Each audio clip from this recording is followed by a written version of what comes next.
Paseos por la Sierra, con Alberto Garín.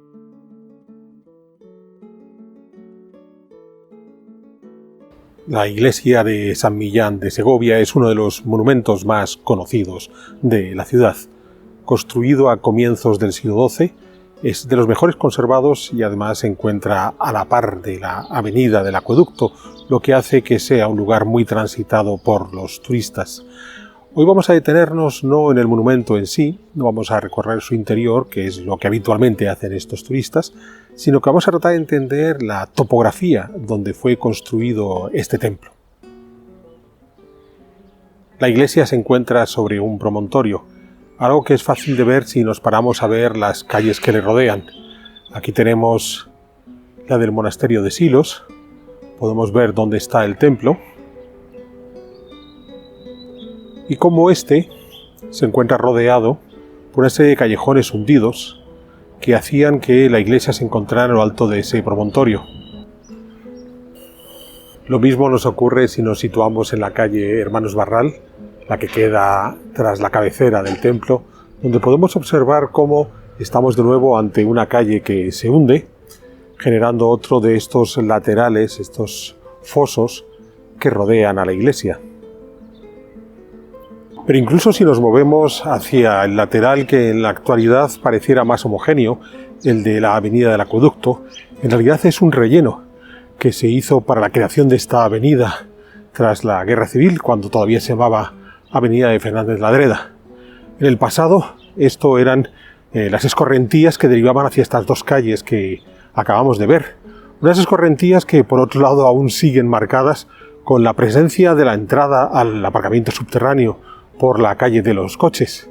Lo que va a suceder aquí es que estamos ante toda esta red de torrentes que venían desde las laderas que descienden desde la sierra, que rodean esta parte de la ciudad y en las que se ha generado todo este entramado de escorrentías que nutrían de agua al arroyo de Clamores, uno de los dos que rodean la zona histórica de Segovia. ¿Qué es lo que va a suceder? Pues que en torno a estas escorrentías, aquí a mi espalda se puede ver dónde está la entrada al aparcamiento, que en realidad estaría funcionando sobre una de estas escorrentías. El aparcamiento es muy húmedo. En tiempos de lluvia es bastante habitual que la humedad reine dentro de este aparcamiento subterráneo. Decía que lo que nos vamos a encontrar aquí es ese conjunto de escorrentías que rodeaban un montículo, que quedaba de esta manera como una zona seca, y es sobre ese montículo sobre el que se va a construir la iglesia.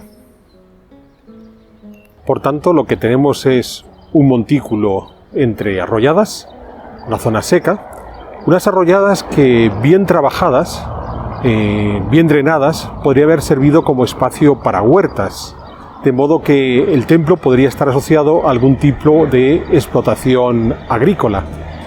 ¿En qué momento se establece esa explotación agrícola y en qué momento se crea ese sistema de huertas? Bueno, quizás el torreón, el campanario, nos pueda dar algún indicio de cuándo ocurrió este fenómeno. Hemos de pensar que esta presencia de una explotación agrícola, de carácter sobre todo hortícola, asociada a un templo que estuviera sobre un promontorio, no es ajena a la realidad de Segovia.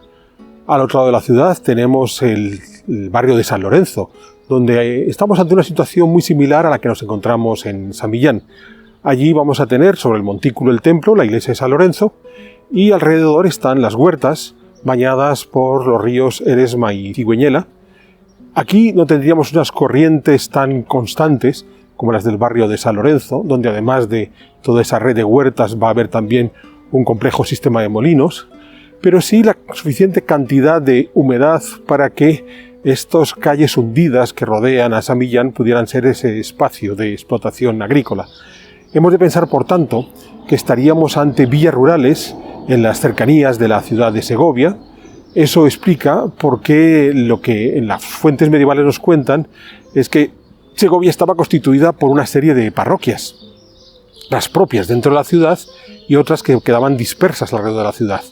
¿Qué eran esas parroquias dispersas? Pues son estas parroquias de San Millán y San Lorenzo, donde lo que vamos a tener son explotaciones agrarias, o sea, son especie de caseríos, de fincas que tenían su templo, dado que lo que vamos a encontrarnos son espacios sacralizados vinculados a la actividad humana. Comentábamos que el campanario quizás nos pueda dar alguna pista de cuándo se pudo llevar a cabo esa ocupación. Más allá de que el campanario y la iglesia en general sufrió una reforma importante en la segunda mitad del siglo XX, y es posible que buena parte de ese repello, de ese esgrafiado tan típicamente segoviano que vemos en el campanario, pueda ser de esa época, lo interesante está en que si observamos los huecos de las campanas, son arcos de herradura. Unos arcos de herradura que además forman parte de esa torre campanario, que es la estructura más antigua de todo el templo. Contra ese campanario viene a apoyarse tanto la iglesia inicial, la cabecera, que es la que sabemos que data de comienzos del siglo XII, de los tiempos de Alfonso I el Batallador, como más tarde los pórticos, en este caso este pórtico, que ya sabemos que es del siglo XIII.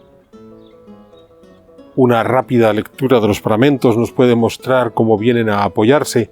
Ahí podemos observar cómo los sillares en los que se apoya el pórtico se apoyan contra los sillares que forman parte de la cimentación del campanario. Lo mismo sucede al otro lado. Los sillares del campanario siguen sirviendo de apoyo, en este caso para los que sirven de cimentación de la cabecera.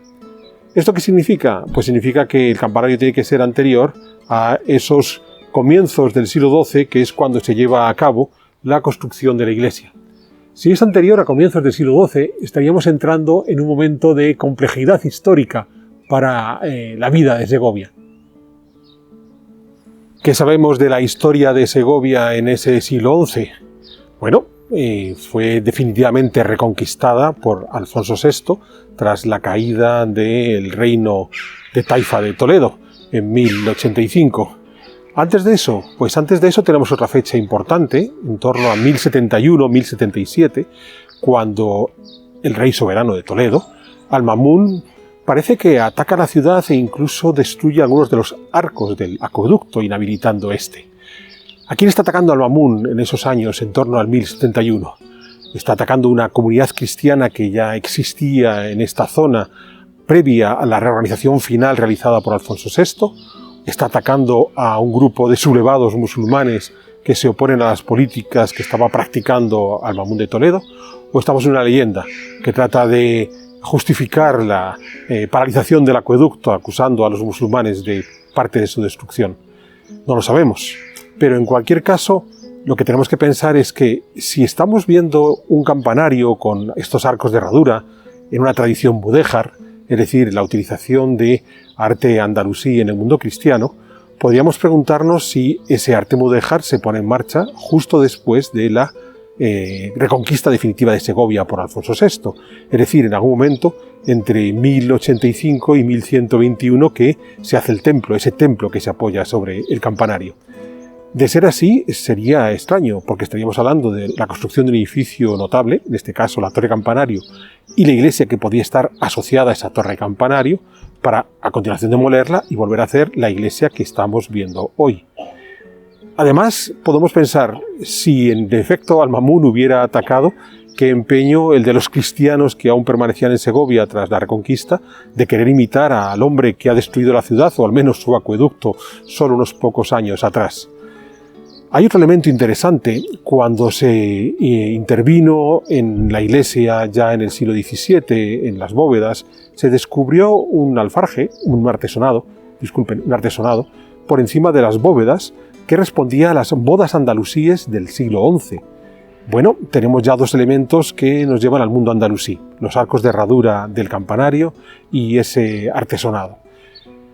De nuevo, estamos ante una construcción de finales del siglo XI, de esa cuestión mudéjar, ya sean cristianos que han quedado, cristianos que están contratando artesanos locales de tradición musulmana que siguen construyendo con esas modas andalusíes, o estamos ante una construcción previa y lo que vemos en el campanario de San Millán no es un campanario per se, sino un minarete de una estructura religiosa, en este caso una mezquita o un pequeño santuario, aún de época andalusí, cuando este territorio estaba dominado por la Taifa de Toledo y que lo único que hace es crear ese espacio sagrado en esta zona de huertas que rodeaban San Millán. En realidad resulta atractiva esa idea de querer asociar el área de huertas en torno a San Millán con el mundo islámico. No es necesario. Ese tipo de estructuras de regadío también podían darse en el mundo cristiano, derivada de las tradiciones mediterráneas del mundo romano. Pero en cualquier caso nos queda abierto la duda sobre cómo es esa Segovia del siglo XI, en ese momento de transición entre la taifa de Toledo y la reconquista por parte del rey de León. Y en ese siglo XI es donde se sitúa, al menos, el campanario de San Millán. Nos queda la duda abierta, pero resulta mucho más interesante ahora que nos hemos dedicado no solamente a mirar la iglesia como un conjunto monumental con una serie de características estilísticas, sino como un edificio situado en una topografía muy singular, este área en principio pantanosa por todas las escorrentías que iban hacia el Clamores, donde quedaba ese único espacio seco, el montículo, donde se coloca el edificio que mejor se quiere conservar, que en este caso es un templo, quizás una mezquita o directamente la iglesia que vemos hoy, y que en cualquier caso estaba asociado a la explotación agrícola que se desarrolló en ese espacio, que una vez bien drenado era un lugar fácil para el cultivo agrícola. Queda la puerta abierta a las diferentes hipótesis y nos demuestra que la lectura de esta iglesia no se tiene que reducir exclusivamente a esa lectura estilística propia de la historia del arte, sino que hemos de tratar de esforzarnos por entender todo el contexto histórico en el que se construyeron estos monumentos.